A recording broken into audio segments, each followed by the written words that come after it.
guys, welcome to Line Table Screen Printing. This is Felix from Jury. May nabasa akong comment sa last videos namin na nagtatanong kung paano daw malalaman kung CMYK or spot color yung color separation na gagawin natin sa design. So ayan po yung topic natin today guys. So tara. Guys, welcome back. So ito na po yung mga design na titignan natin kung ano bang magandang color separation na gagawin. Una sa list natin is yung samurai design. So meron po itong tatlong kulay red, dark gray, white. So ang magandang color separation dito guys is spot color lang kasi nakikita nyo yung details niya. Ayan, solid po yung mga kulay, yung details niya. Ayan, so pag mga ganitong simpleng design lang is spot color po yung pinakamaganda. So sa pag color separate natin yan, okay na kahit di natin lagyan ng underbase. So yung underbase guys is yung may white siya na base sa mga design. Example, itong red na to, may kulay white siya sa likod or underbase para pag pinrint natin yung kulay red, isang haguran lang natin. Red na po yun. Kasi pag pinrint kasi natin sa black t-shirt yung ink, so need pa natin yung i-print ng twice para maging opaque yung kulay niya. Pero for me, maganda na wala ng underbase kasi konti lang naman yung white niya. Ayan, yung white area. So makakatipid po tayo sa ink nun at saka hindi tayo mamroblema sa alignment. So ayan guys, maganda dito is spot color separation. Next naman natin is itong babae, picture na babae. So for this kind of design guys, kailangan nating process dito is CMYK process kasi hindi po kaya ng spot color to. So ayun lang po yung magagawa natin, CMYK lang po. Pwede din namang simulated process pero medyo mahirap na po yun kasi medyo marami pong details, ayan, lalo na sa mata, mahirap kukunin yan. So I think maganda dito is CMYK process. Ayan guys, so next design tayo. Ayan naman, yung color separation natin dyan is spot color lang din guys, pero need natin ng half tone kasi pag pinint natin sa acetate ng diretso to, so hindi naman pwede po yun. Kailangan natin na maging half tone itong mga details na yan. So I think kailangan natin ng 2 screens dito. So kung ipiprint natin siya sa black t-shirt, kailangan natin ng kulay white tsaka light gray. Ayan. Pag sa white t-shirt naman, kailangan natin ng black ink tsaka light gray na ink. So 2 colors po ito guys. Pwede naman siyang one color din, kaso sa white lang, tsaka baka hindi na makuha itong ganitong shade ng pagka white niya or pagka gray niya, light gray. So I think mas magandang gamitin natin is light gray yung base natin, tapos may kulay black na patong, yung mga half tones para makuha to yung mga maliliit na detalye na to. So I think recommended na screen mesh nito is nasa 160 para fine po yung details niya. Yan. Next design naman, ito naman guys. So ilang kulay ito? 1, 2, 3, 4, 5, 6, 7, 8. So I think more than 8 na ang kulay nito.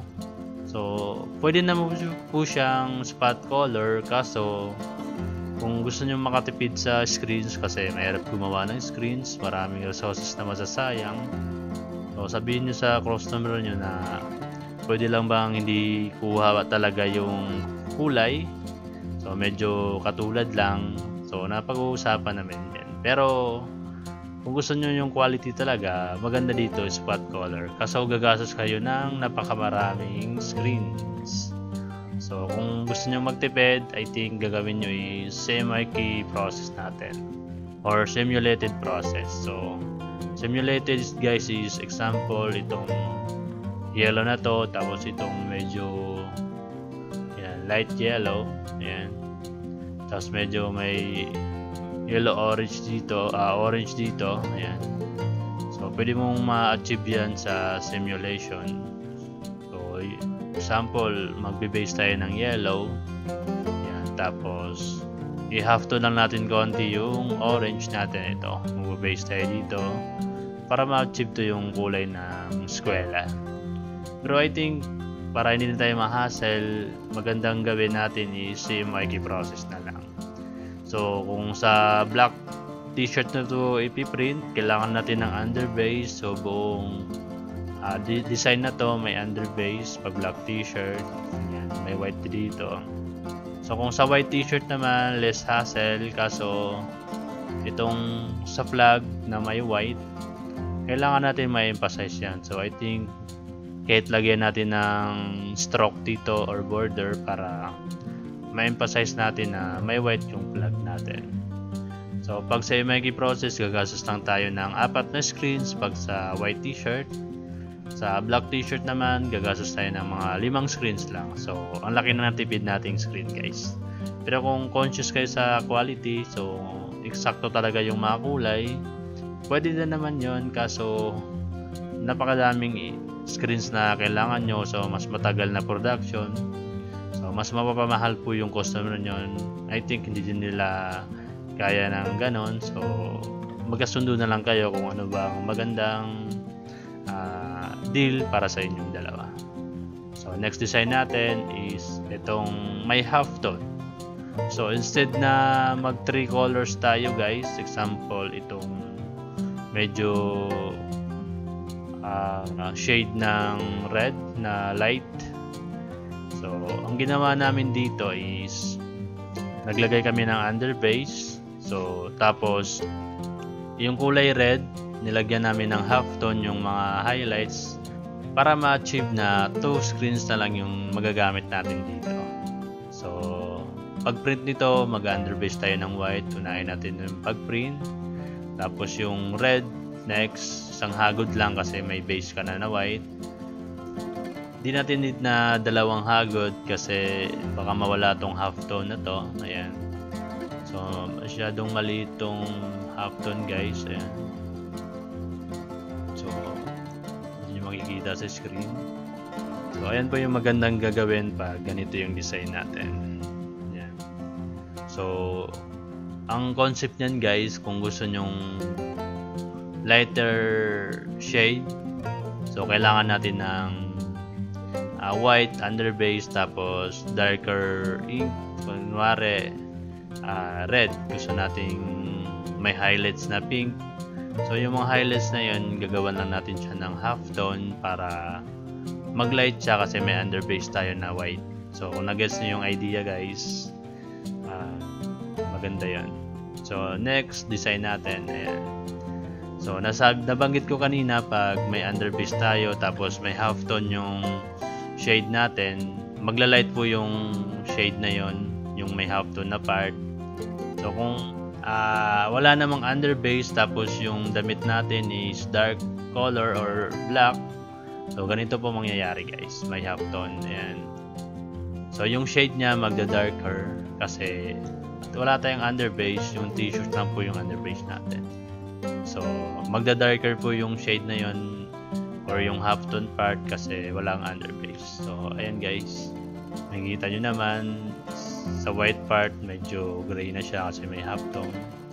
Yan, nag-gray. So ganito yung technique, guys, pag gusto nyo nang makatipid ng screens tapos may mga highlights yung design nyo para maiba naman or maging unique. Ayan po yung ginagawa namin. Saka yung white naman, no need na maglagay ng underbase dito sa red color kasi konti lang yung white part niya. So yan din yung isipin nyo kung magpo-color separation tayo. Ayan. Example next is, ayan.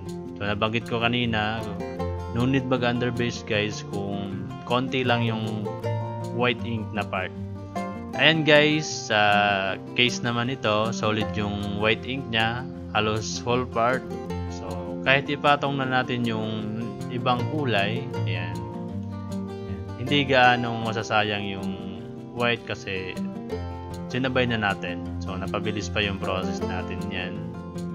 So depende lang talaga yan kung ano yung diskarte nyo para makatipid tayo sa ink or makatipid tayo sa screens.